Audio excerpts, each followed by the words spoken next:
बिस्मिल्लाहिर्रहमानिर्रहीम। अस्सलाम वालेकुम स्टूडेंट्स। आज का हमारा लेक्चर इलास्टिसिटी से रिलेटेड है। Elasticity is the property of matter.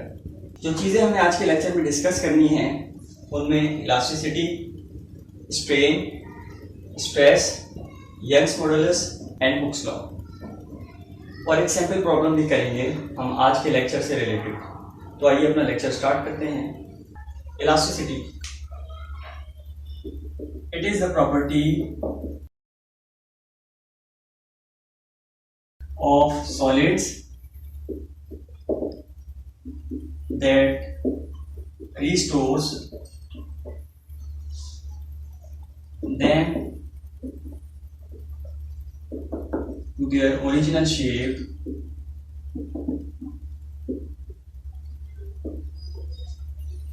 when the force is ceases to act। हम देखते हैं कुछ सॉलिड्स रिजिड होते हैं और कुछ सॉलिड इलास्टिक होते हैं। For example, it's a piece of wood. हम जानते हैं कि it is a rigid body, but on the other hand अगर हम बात करें रबर बैंड की तो it is a piece of elastic object. So rubber band has a property of elasticity और हम इलास्टिसिटी को डिफाइन इस तरह से करते हैं कि एक ऐसी प्रॉपर्टी किसी सॉलिड की जिस पर फोर्स अप्लाई की जाए और वो उसकी शेप को चेंज कर दे, लेकिन जैसे ही अप्लाइड फोर्स वहाँ से रिमूव की जाएगी तो सॉलिड अपनी पोजीशन को वापस हासिल कर लेगा, रीगेन कर लेगा, रिस्टोर कर लेगा। उसके बाद हमारा नेक्स्ट टॉपिक है deformation.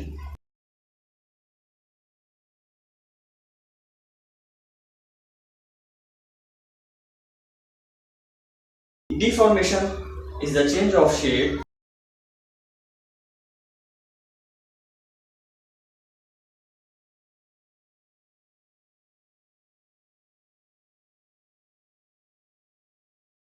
of an elastic object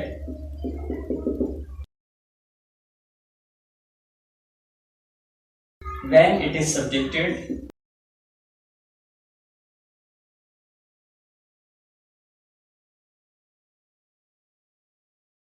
to an external force।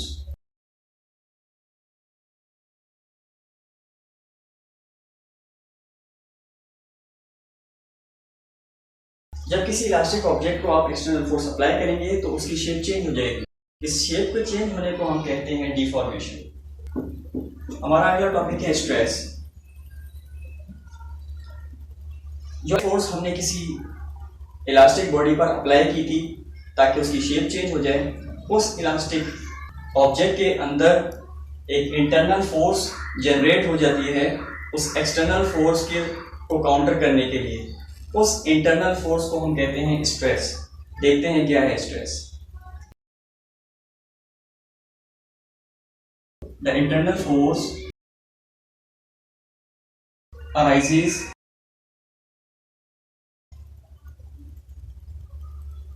from the deformation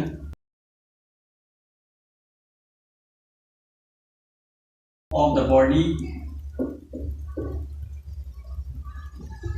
is called stress।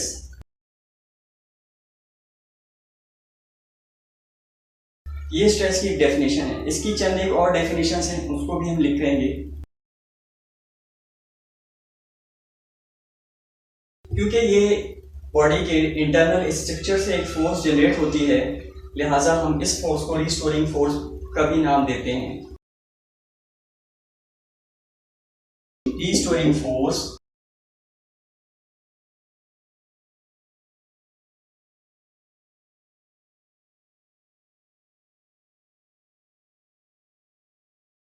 Per unit area is called stress। तो आपने देखा कि stress is also a restoring force. अब हम चलते हैं स्ट्रेन की तरफ। What is strain?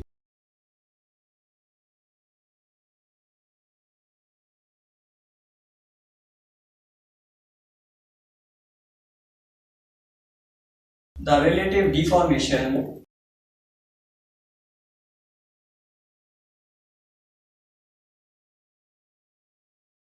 produced in the body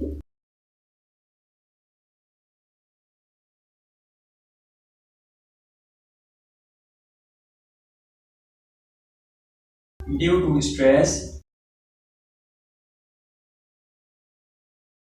is called strain. जो स्ट्रेस बॉडी के अंदर से जनरेट हुआ था उसकी वजह से बॉडी के अंदर जो डिफॉर्मेशन आ जाएगा उस डिफॉर्मेशन को हम कहते हैं स्ट्रेन। हमने ये देख लिया कि स्ट्रेस और स्ट्रेन होते क्या है। एक दफा इनका फॉर्मूला रिकॉल कर लेते हैं।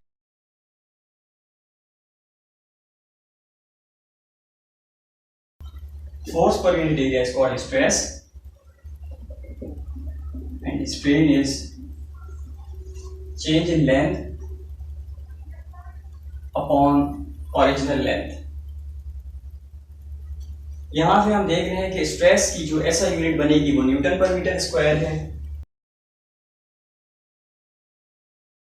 जबकि स्ट्रेन की कोई यूनिट नहीं है because there are same quantities in the numerator and denominator, so it is unitless। ये हमने स्ट्रेन के कुछ टाइप्स बनाए हैं। सबसे पहले हमारे पास कंप्रेशनल स्ट्रेन है जिसमें हम किसी इलास्टिक बॉडी को प्रेस करते हैं। उसके बाद हमारा टेंसाइल स्ट्रेन है जिसमें हम किसी इलास्टिक बॉडी को खींचते हैं, जैसे रबर बैंड को आप दोनों एंड से स्ट्रेच करते हैं। इसके अलावा कुछ स्ट्रेन ऐसे होते हैं जिसमें कंप्रेशन और टेंशन एक साथ एक्ट करते हैं। फॉर एग्जांपल, अगर हमारे पास एक इलास्टिक ऑब्जेक्ट है और उसको हम इन द मिडिल साइड हम उसको फोर्स अप्लाई करते हैं लोड की सूरत में, तो उसमें कंप्रेशन और टेंशन एक साथ आएंगी। जो उसकी ऊपर वाली लेयर होगी उसमें कंप्रेशन आएगा और जो नीचे वाली लेयर होगी उसमें टेंशन आएगा। ओके। इसके अलावा अगर हम किसी ऑब्जेक्ट को डाउन साइड से जो है वो प्रेस करें ऊपर की तरफ, तो उसमें जो ऊपर वाली लेयर में आएगा टेंशन आएगा, क्योंकि ऊपर वाली लेयर जो है उसकी लेंथ बढ़ गई है, जबकि नीचे वाली लेयर में कंप्रेशन आएगा क्योंकि उसकी नीचे वाली लेयर कम हो गई है लेंथ।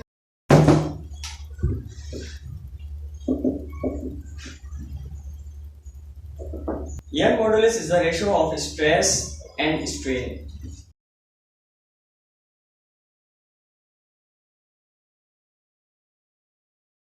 अगर किसी मटेरियल का स्ट्रेस और स्ट्रेन को आप डिवाइड कर लें तो आपके पास उस मटेरियल का यंग्स मॉडुलस आ जाएगा। स्ट्रेस को हम लिखते हैं फोर्स अपॉन एरिया, जैसा कि हमने पहले बताया था, और strain delta N upon L which is longitudinal strain in this case। Young modulus equal to FL upon A delta L। अगर आप इसकी नेचर देखें तो इस यंग्स मॉडुलस की जो यूनिट है वो बिल्कुल फोर्स से हमारे पास जो स्ट्रेस था उससे मिलता जुलता इसका यूनिट है न्यूटन पर मीटर स्क्वायर, क्योंकि डेल्टा एन तो कैंसिल हो जाएगा तो फोर्स की यूनिट न्यूटन और एरिया की यूनिट मीटर स्क्वायर, तो इसका यूनिट और प्रेशर का यूनिट, इसके अलावा स्ट्रेस का यूनिट आपस में कॉमन। हमारा लास्ट टॉपिक है Hooke's law.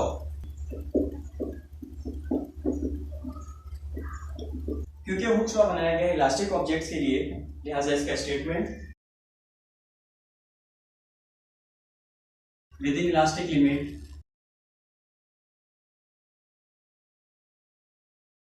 Tension is proportional to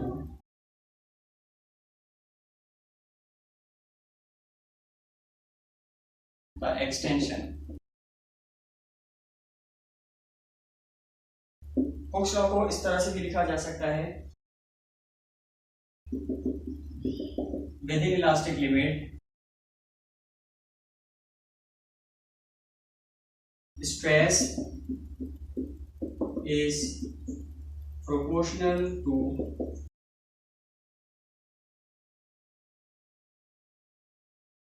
strain। In the and हम यंग्स मॉडुलस का एक सैंपल प्रॉब्लम करेंगे। A steel wire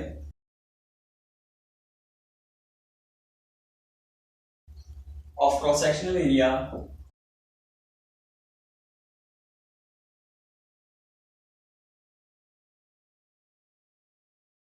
to exponent power -5 metre square is stretched, यानी इसको खींचा गया है through 2 millimetre by a force of 4000 Newton. Find the Young's modulus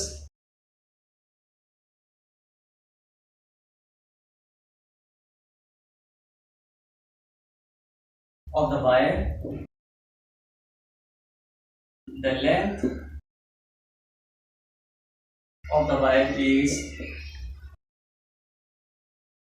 2 metre. Question को देखते हुए हम सबसे पहले इसका डाटा बनाएंगे। Steel wire of cross sectional area 2 exponent power -5 metre square. हमारे पास एरिया गिवन है,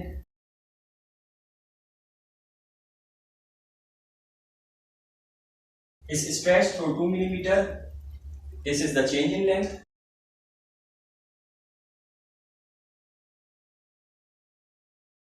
By a force of 4000 Newton. The applied force is 4000 Newton. Find the Young's modulus. हमें Young's modulus फाइंड आउट करना है, जबकि हमें पास original length wire की 2 metre.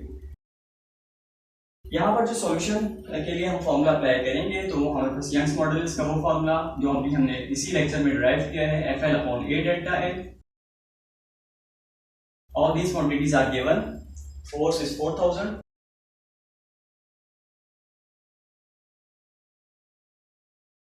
Initial length is 2 meter. Area is 2 exponent power -5 meter square. And change in length is 2 millimeter. 2 millimeter को हम 2 exponent power -3 metre लिखें। तो यहाँ पर 2 को आप डिवाइड कैंसिल करेंगे, 4000 को 2 से कैंसिल करेंगे और ये 2 इस 2 से कैंसिल हो जाए। सिंप्लीफाई करें, 10 की पावर -5 इंटू 10 की पावर -3 इक्वल टू न्यूमरेटर में 2 एक्सपोनेंट पावर 3, डिनोमिनेटर में 10 की पावर -8। इन दी एंड हमारे पास जो रिजल्ट आएगा वो आएगा 2 एक्सपोनेंट पावर 11 न्यूटन पर मीटर स्क्वायर। उम्मीद करता हूँ आज का लेक्चर आपको समझ में आया होगा।